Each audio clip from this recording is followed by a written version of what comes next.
اسلامی معیشت، Islamic economy, اس عنوان کے تحت آج ہمارا پہلا درس ہے، اور اس عنوان کے تحت آج ہم کچھ تمہیدی اور بنیادی باتیں سنیں گے۔ اسلامی اکنامی یا اسلامی معیشت، اس عنوان کے تحت کچھ تمہیدی اور کچھ بنیادی باتیں انشاءاللہ سنیں گے۔ ایک طرح سے یہ ایک آؤٹ لائن بھی ہوگی اسلامی معیشت کی۔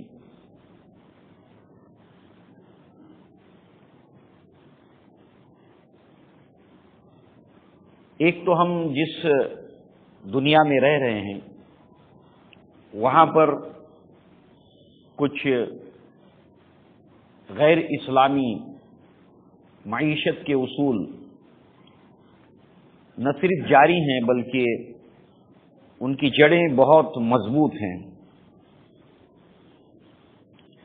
اور ایک مسلمان جو ذریعہ معاش کسی نہ کسی صورت میں اختیار کرنے پر مجبور ہے، اس کے بغیر انسان کا گزارا نہیں ہے۔ اب وہ ذریعہ معاش کے لیے چاہے اس نے ملازمت کی ہو، تجارت کرتا ہو، زراعت سے منسلک ہو، کچھ نہ کچھ اپنی ضروریات، اپنے گھر والوں کی ضروریات کو پورا کرنے کے لیے اس نے کوئی نہ کوئی ذریعہ معاش اختیار کیا ہے، اور یہ انسان کو کرنا ہی پڑتا ہے۔ تو اسلامی جو معیشت ہے اس کا جو تعلق ہے وہ دو اعتبار سے ہے، اور جس دنیا کے اندر ہم رہتے ہیں جہاں پر اسلامی معیشت کے سوا دوسرے اصول رائج ہیں، وہاں ان دو بنیادوں کی کوئی اہمیت نہیں ہے۔ یہ ایک بنیادی بات ہمارے علم میں ہے اور ہونی چاہیے۔ اب اسلامی معیشت کے تحت جو انسانی تعلقات کی بنیاد ہے اس کے دو اعتبار ہیں اسلامی معیشت کے۔ ایک یہ ہے کہ خالق کے ساتھ اس کا تعلق ہے، اسلامی معیشت کا، اسلامی اکنامی کا،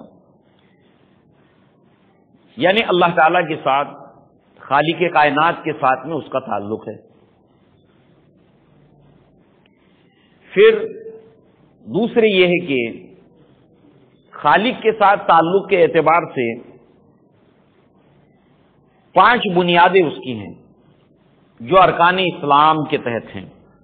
شہادت اللہ کے سوا کوئی معبود نہیں، محمد رسول اللہ صلی اللہ علیہ وسلم اللہ کے بندے اور اس کے رسول ہیں، نماز کو قائم کرنا، زکوٰۃ کو ادا کرنا، رمضان کے روزے رکھنا، اور استعداد ہے حج کرنا۔ تو یہ خالق کے ساتھ میں یہ جو تعلق ہے اس کو ہم عبادات کا نام دیتے ہیں۔ دوسری طرف معاملات، جو ایک انسان دوسرے انسان سے یہ معاملات جو طے کرتا ہے، تعلق قائم کرتا ہے لین دین کے ذریعے سے، جس کو دینی اصطلاح میں بیع و شراء کہتے ہیں۔ اسلامی معیشت، بیع و شراء،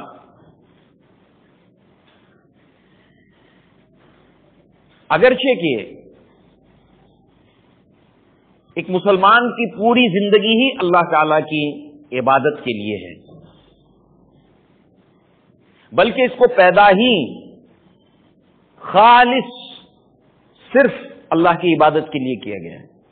وَمَا خَلَقْتُ الْجِنَّ وَالْإِنسَ إِلَّا لِيَعْبُدُونِ، ہم نے جنوں اور انسانوں کو نہیں پیدا کیا مگر اپنی عبادت کے لیے۔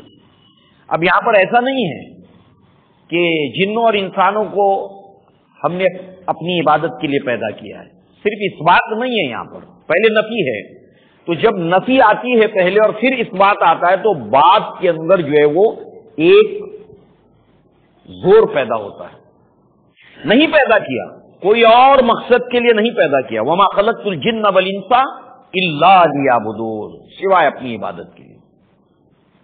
تو پوری زندگی ہی ہمارا اس کا مقصد ہی عبادت ہے۔ اب ظاہر سی بات ہے کہ عبادت کے لیے اگر پیدا کیا ہے اللہ تعالیٰ نے ہمیں، تو پھر عبادت کیا ہے، اس کی تعریف، اس کی ڈیفینیشن کیا ہے؟ العبادت اجماع اصلین،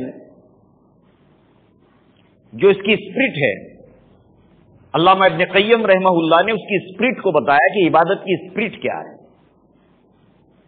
اس کا موٹیو کیا ہے۔ العبادت اجماع اصلین غایت الحب ما غایت الذل والخضوع، انتہا درجے کی محبت اللہ تعالی سے اور انتہا درجے کی خاکساری تواضع اللہ تعالی کے لیے، یہ اس کی اسپرٹ ہے عبادت کی۔ دوسری ڈیفینیشن ہے علامہ ابن تیمیہ رحمہ اللہ نے بیان کی، العبادت اسم جامع، عبادت ایک بہت ہی پروفاؤنڈ اور جامع لفظ ہے، جس کو آپ بمبئیا زبان میں کہتے ہیں گاگر میں ساگر، اور لٹریری ادبی زبان میں کہتے ہیں کہ سمندر کو کوزے میں بند کر دینا۔ العبادت اسم جامع بہت ہی پروفاؤنڈ اور جامع لفظ ہے، بہت اس کے اندر ڈیپتھ اور گہرائی ہے۔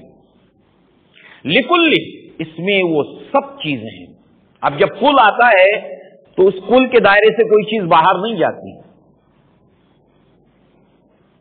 لکل ما یحبہ وما یرضاہ من الاعمال والاقوال الظاہر والباطن، اس کے اندر وہ تمام چیزیں داخل ہیں جن سے اللہ محبت کرتا ہے اور ان سے راضی ہوتا ہے، وہ چاہے اعمال کے اعتبار سے ہو، وہ چاہے اقوال کے اعتبار سے ہو، وہ چاہے ظاہری اعتبار سے ہو، وہ چاہے پوشیدہ اور چھپے ہوئے اعتبار سے ہو۔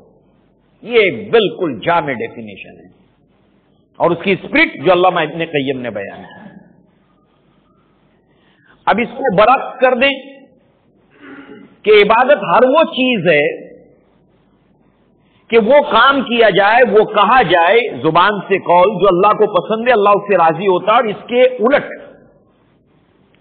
اینوٹومی کہ ہر اس قول سے، ہر اس کام سے بچا جائے جس سے اللہ ناراض ہوتا ہے اور غضبناک ہوتا ہے، یہ عبادت ہے۔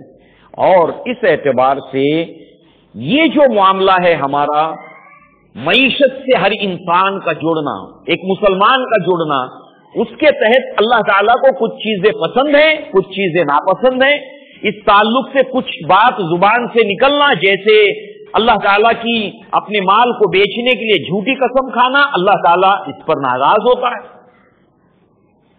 اور تجارت کے اندر ان چیزوں کو اختیار کرنا جس سے اللہ راضی ہوتا ہے اور اللہ اس سے خوش ہو جاتا ہے، اور خوش ہو کر ایک امانت دار اور سچا تاجر قیامت کے روز جب گروہ گروہ جنتیوں کے بنیں گے تو یہ انبیاء کی جماعت کے اندر کھڑا ہوگا۔ وہ نبی نہیں ہے مگر اللہ اس کی شان ایسی بڑھائے گا کہ اس کو نبیوں کے ساتھ اللہ تعالیٰ جمع کرے گا، کیونکہ اللہ اس سے خوش ہو گیا کہ اس نے تجارت کے اندر، لین دین کے اندر، معاملات کے اندر صداقت اور امانت داری سے کام لیا۔ تو عبادت یہ ایک جامع لفظ ہے جس میں ہماری پوری زندگی کور ہو جاتی ہے، اور اس کے اندر یہ انسانی معاملات ہیں جس میں لین دین، بے و شراء انسانوں کے ساتھ ہوتی ہے۔ تو اللہ نے فرمایا کہ اے اہل ایمان، باہم آپس میں ایک دوسرے کا مال ناجائز طریقے سے نہ کھاؤ، سوائے اس کے کہ تمہارا آپس میں باہمی تجارت کا کوئی معاملہ ہے یا تمہارے لین دین کے معاملات دونوں کی باہمی رضامندی سے چلتے رہتے، آپ بھی راضی ہو وہ بھی راضی ہے، تو اس میں کوئی حرج کی بات نہیں ہے۔ وَلَا تَقْتُلُوا أَنفُسَكُمْ، اور اپنے آپ کو ہلاک نہ کرو. ان اللہ کان بکم رحیما، کہ بے شک اللہ تعالیٰ تمہارے حق میں بہت رحم کرنے والا ہے. لہذا یہ انسانی جو تعلق ہے، معاملات، اب وہ چاہے انسان زراعت کے ذریعے سے کر رہا ہو، وہ چاہے تجارت کے ذریعے سے کر رہا ہو، ملازمت نوکری کے ذریعے سے کر رہا ہو، یہ انسانی معاملات کے ساتھ میں ایک سماجی سطح پر انسان جڑ جاتا ہے. تو یہ انسانی تعلقات کی بنیادی دو تقسیمیں ہیں، ایک اللہ کے ساتھ تعلق، خالق کے ساتھ، اور اس کی مخلوق کے ساتھ میں تعلق بیع و شراء کے ذریعے سے اس کا ایک حصہ ہے. اب رہا سوال اس کا کہ انسان کی جو ضروریات پوری ہوتی ہیں اس کے لیے کچھ سورسز اور کچھ ذرائع ہیں، وہ سب ذرائع بھی اللہ کے ہیں، کیونکہ اسلامی معیشت کا تعلق خالق سے اگر ہے تو پھر سارے ذرائع معیشت کے وہ بھی اللہ کے ہیں، چاہے ہیومن ریسورسز کیوں نہ ہو، سب اللہ کے، اس کا مالک تو اللہ ہے. للہ خزائن السماوات والارض، آسمان اور زمین کے تمام خزانے اللہ تعالیٰ کے ہیں. اور ہم جس دنیا کے اندر رہ رہے ہیں وہاں پر ان چیزوں کو ایک طرف ہے، اس کا کوئی اس سے تعلق نہیں ہے. یہ ہمیں بار بار یاد رکھنے کی ضرورت ہے. پھر دوسری بات یہ ہے کہ والذی خلق لکم ما فی الارض جميعا، جو کچھ زمین کے اوپر ہے ہم نے تمہارے لیے پیدا کیا ہے، یعنی تمام کے تمام وسائل اور ذرائع یہ تمہارے لیے پیدا کیے گئے اور تم کو پیدا کیا گیا ہے اللہ کی عبادت کے لیے.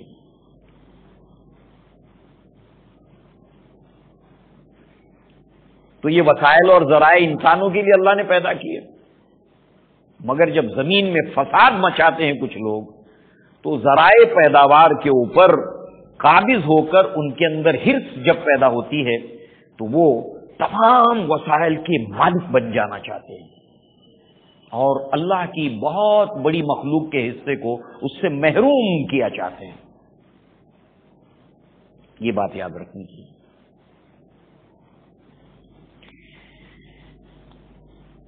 جب انسانی معاملات آ گئے تو باہمی تعاون آ گیا، ایک دوسرے کے ساتھ کوآپریشن کرنا، ایک دوسرے کے ساتھ تعاون کرنا. تعاونوا علی البر والتقوی ولا تعاونوا علی الاثم والعدوان. اب اس کو اگر اسپیسیفائی کیا جائے تو جنرل ہے، مگر اسپیسیفائی ٹاپک کے اعتبار سے کیا جائے تو اس کا اپلیکیشن اس آیت کا کیا ہے کہ معاملات میں لین دین کے اندر جو نیکی کے کام ہیں، تقوی کے کام ہیں، اس میں ایک دوسرے کا ساتھ دو، مگر اس معاملے میں جو بھی ظلم کے کام ہیں، حد سے گزر جانے والے کام ہیں، اس میں ایک دوسرے کا ساتھ مت دو. تو زندگی گزارنے کے لیے، ضروریات کو پورا کرنے کے لیے انسان کو اللہ تعالیٰ نے ایک دوسرے کے اوپر ڈیپینڈس رکھا ہے. ایک انسان دوسرے انسان پر ڈیپینڈس ہے، منحصر ہے، اس کا انحصار اس پر ہے. ہر ایک کی ضرورت ایک دوسرے سے وابستہ ہے. بنیادی طور پر ہماری ضرورت روٹی ہے. ہم نوکری کر رہے تو ہم کھیت میں جا کے اگا تھوڑی رہے، ہماری ضرورت کو کوئی اور انسان پوری کر رہا ہے. کپڑا ضرورت ہے، ہم نے خریدا جا کر دکان سے، اپنی ضرورت کو پورا کیا ہم نے.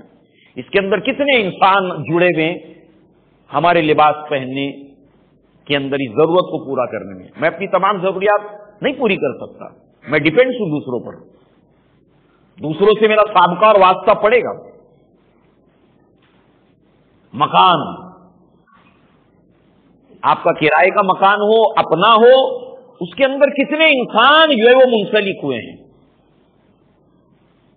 تو یہاں پر انسان اپنی ضروریات کے لیے دوسروں پر منحصر ہے اور اس طرح سے ایک دوسرے کے باہمی تعاون کے ذریعے سے تمام انسان اپنی ضروریات کو پوری کرتے ہیں، چاہے وہ کسی ایک ملک کا بادشاہ کیوں نہ ہو اور اس ملک کا سب سے غریب آدمی کیوں نہ ہو. سب ایک دوسرے کے ساتھ میں باہمی تعاون کے ذریعے سے جڑے ہوئے ہیں. لہذا یہ تکمیل ضروریات کی ہوتی ہے بیع و شراء کے ذریعے سے، لین دین کے ذریعے سے. جو معاملات کا ایک حصہ ہے، اور جو بھی ذریعہ معاش انسان نے اختیار کیا ہے اس کے تعلق سے قیامت کے دن اس سے سوال پوچھا جائے گا۔ لا تزال قدم ابن آدم حتی یسأل عن خمس، کسی بھی آدم کے بچے کے پاؤں زمین سے قیامت کے روز حشر کے میدان میں ہل بھی نہیں سکیں گے جب تک کہ وہ 5 سوال کے جواب نہیں دے دیتا۔ عن عمرہ فیما افناہ، وعن شبابہ فیما ابلاہ، وعن مالہ این اکتسبہ وفیما انفقہ، وعن علم فیما عملہ۔ اس میں سے 2 سوال، مال کدھر سے کمایا، ذریعہ معاش کیا اختیار کیا تھا، ٹھیک ہے حلال طریقے سے کمایا، اس کو خرچ کدھر کیا، جائز جگہ پر یا ناجائز جگہ کے اوپر۔ لہذا اس تعلق سے جس چیز کا حساب ہونا ہے، جس چیز کا حساب ہونا ہے، تو پھر اس کا تقاضا یہ ہے کہ بتایا جائے جس چیز کا حساب ہم سے لیا جا رہا ہے اس کا علم، اس کی لوازمات ہمیں دی جائیں۔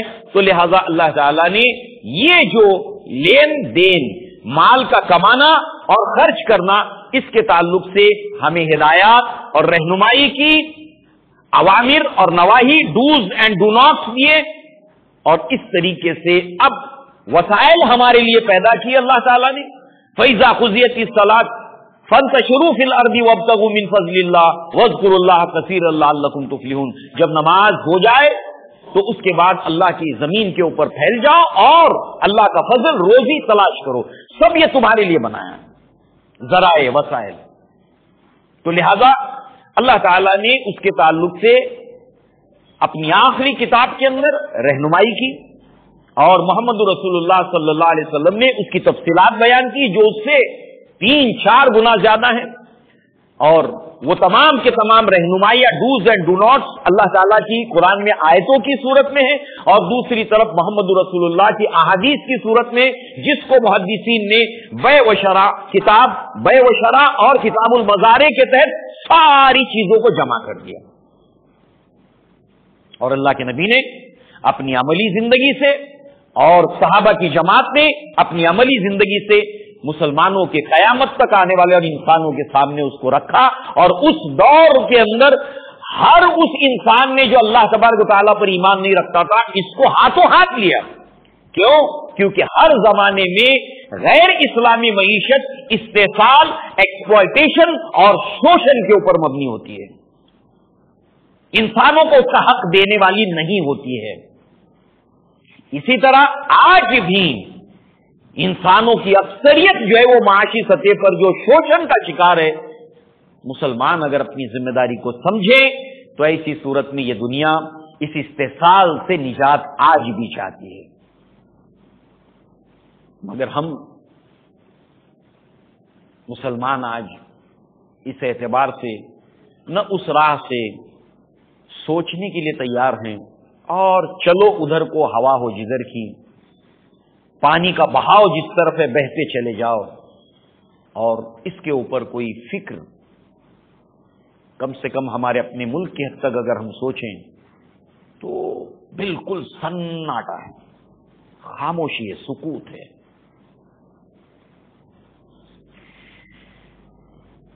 اور اس کا علم حاصل کرنا فرائض میں داخل ہے، جن ایک عام مسلمان کو بھی جس کا علم حاصل کرنا فرض ہے، طلب العلم فریضۃ علی کل مسلم، اس میں سے یہ بھی کہ آپ جو بھی ذریعہ معاش اختیار کر رہے ہیں، خرچ کر رہے ہیں، لین دین کر رہے ہیں، اس کا علم آپ پر لازم ہے۔ عمر ابن الخطاب نے اپنے دور خلافت کے اندر ان لوگوں کو مسلمانوں کے مارکیٹ اور منڈی کے اوپر بینڈ لگا دیا تھا جو اسلامی اصول اور ضوابط سے لین دین کے معاملات کے واقف نہیں ہیں۔ ہمارے بازاروں میں آپ نہیں کر سکتے، علم حاصل کرو اس کا۔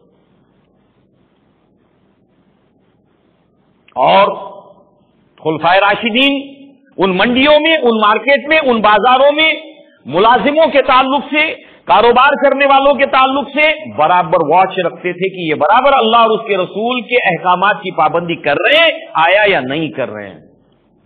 بازاروں کی دیکھ ریکھ، اس کا انتظام، بندوبست، سب کچھ. لہذا انسان کے اندر ہرس ہے. سورہ آل عمران میں اللہ نے فرمایا حب الشہوات من النساء، عورتوں کی، بیٹوں کی، سونے چاندی کے ڈھیر، سواریاں، کھیتیاں، مویشی، ان سب کی ہرس انسان میں. اور جب یہ ہرس حد سے تجاوز کر جاتی ہے تو وہ اللہ کی زمین پر فساد پھیلانے کا موجب اور وجہ بنتا ہے، جو ایک مومن کو نہیں بننا ہے. معاشی معاملے میں شعیب علیہ السلام نے جب اپنی قوم کو اللہ تبارک و تعالیٰ کی توحید کی طرف بلایا، ایک اللہ کی عبادت کی طرف بلایا، تو اس کے اندر شعیب علیہ السلام نے اپنی قوم کے سامنے جو بات رکھی اس کے اندر یہ بھی بات تھی. وَإِلَىٰ مَدْيَنَ أَخَاهُمْ شُعَيْبًا قَالَ يَا قَوْمِ اعْبُدُوا اللَّهَ، اے میری قوم اللہ تعالیٰ کی بندگی کر. مَا لَكُم مِّنْ إِلَٰهٍ غَيْرُ، اس کے سوا تیرا کوئی معبود نہیں، الہ نہیں. قَدْ جَاءَتْكُمْ بَيِّنَاتٌ مِّن رَّبِّكُمْ، اور البتہ تمہارے پاس اس کی طرف سے بین اور واضح نشانیاں آ گئی تمہارے رب کی طرف سے. فَأَوْفُوا الْكَيْلَ وَالْمِيزَانَ وَلَا تَبْخَسُوا النَّاسَ أَشْيَاءَهُمْ وَلَا تُفْسِدُوا فِي الْأَرْضِ بَعْدَ إِصْلَاحِهَا ذَلِكُمْ خَيْرٌ لَكُمْ إِن كُنتُم مُّؤْمِنِينَ. اور ناپ تول کے اندر پیمانے میں کمی نہ کرو، اور لوگوں کو جو ہے وہ ناپ گھٹا کر نہ دو، اور زمین کی اصلاح ہو جانے کے بعد، اس معاملے میں، معاشی معاملے میں اصلاح ہو جانے کے بعد بالخصوص ایز پر سبجیکٹ فساد مت پھیلاؤ معاشی میدان میں. تو یہ اصول ہے اسلام کا کہ اس کے اندر فساد نہ پھیلایا جائے، اور فساد کی ضد ہے اصلاح. تبین الاشیاء بازدادها، اشیاء کی حقیقت ضد سے سمجھ میں آتی ہے. جیسے اللہ کے نبی نے ایک حدیث کے اندر فرمایا الا ان فی الجسد مضغۃ اذا صلحت صلح الجسد كله واذا فسدت فسد الجسد كله. جب اس لوکڑے کی گوشت کے اصلاح ہو جاتی ہے، اس کے بالمقابل آیا ہے فساد. لہذا جب اصلاح ہو گئی تو فساد نہ مچاؤ. اور اگر معاشی میدان میں فساد ہے تو ایک مسلمان کی ذمہ داری ہے کہ اپنی ذات سے اصلاح کی شروعات کرے اور اس کو ایکسٹینڈ کرے، اس کو پھیلائے.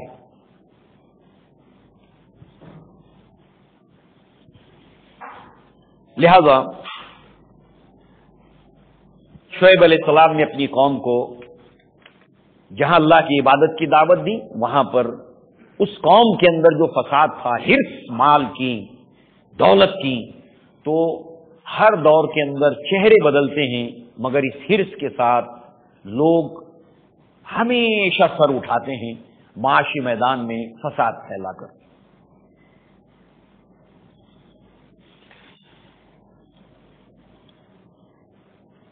اب حدیث کے حوالے سے ایک بات ہم سنیں.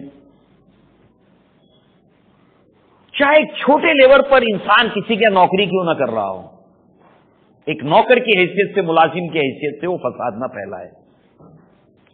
اور وہ اگر جو ہے وہ اللہ تعالیٰ کے اوامر اور نواہی کا خیال رکھتا ہے، ڈوز اینڈ ڈو ناٹس کا، تو اس کا اجر و ثواب آپ دیکھیے کیا ہے.